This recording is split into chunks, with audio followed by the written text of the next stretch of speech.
I'm going to show you people a few things here. I heard a guy talking about dividends in the United States, and he's coming up with some, well, this might be right. This is some company and it's 4.5%. And I'm thinking, oh, what? 4.5%? That's pretty bloody lame.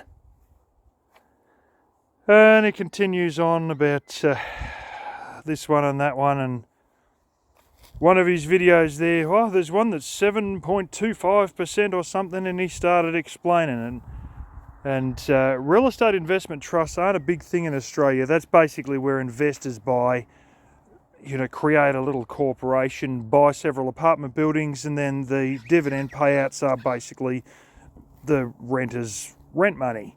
And they're not a big thing in Australia. I don't know if they're kind of banned or just didn't make it or what, but this guy was saying some of it come from property maintenance, and there might have been something to do with a real estate investment trust, and something else that sounded like car finance or car leasing or some bullshit, and or corporate vehicle leasing, and then there's other bits and pieces that are like a payday loan type thing, and or credit cards or something.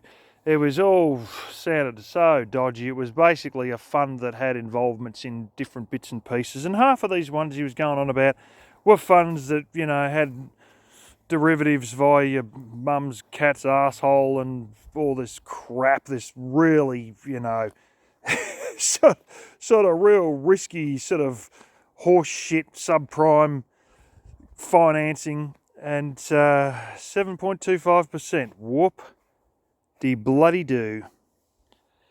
This is Fonterra. I think it's a New Zealand company, but ultimately I think it's got so much Australian involvement that it might really sort of be a bit of both. And we sort of have a lot of overlaps, including an open border between the two countries. What's this little group do? It's a dairy group. Down. That's valued at $3 a share. These people buy milk and they resell bottled milk, UHT milk, the high temperature treated stuff, the long life stuff, powdered milk to China, who's usually the customer of these types of things, butter, yogurt, all that sort of dairy stuff. So they buy milk, they put it into one of their canneries, food plants, and then that's it. It's not, there's no payday loan, high risk car financing, derivatives through this backside of a cow's ass. There's none of that. It's just straightforward. And what's the dividend payout?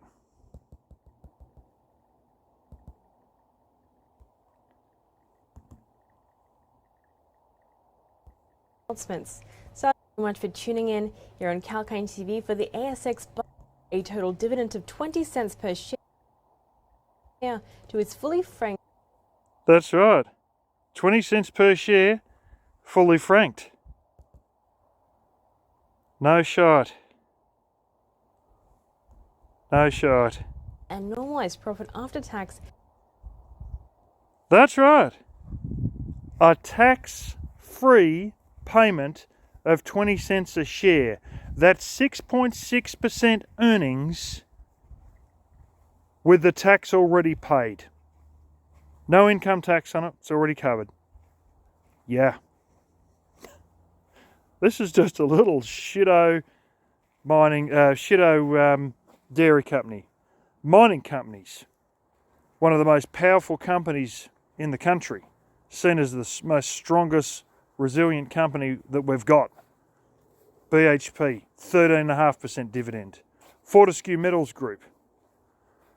It has a tenement, as in mining claims, of 87,000 kilometres and has more mining claims than BHP. What do they pay? At the moment, 17.2, 17.7%.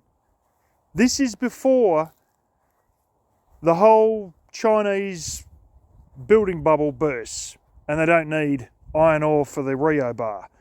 This is before all the Belt and Road stuff runs out of money and they can stop building bridges that are, you know, a couple of miles long over the Yangtze River or some other crapola that they've got going on somewhere else in one of their other Belt and Road projects overseas.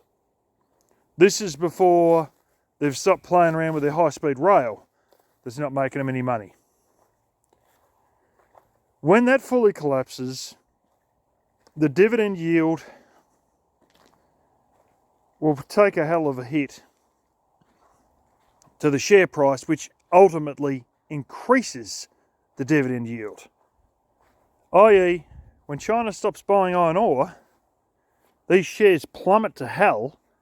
The resulting payout might not initially be 25%, but in 3 years' time, when it all kicks off again, and India and Bangladesh start to boom more, and Vietnam, guess what? You'll be probably making 25 to 30 cents on every dollar you put in per year. That's not an exaggeration. Right now it's 17.7%. If you buy it at its lowest and they cut dividends because they've got no profitability, because all the iron ore sales are dried up, when they do come back in a few years, you'll be making 30 cents to the dollar every single year. That's my prediction.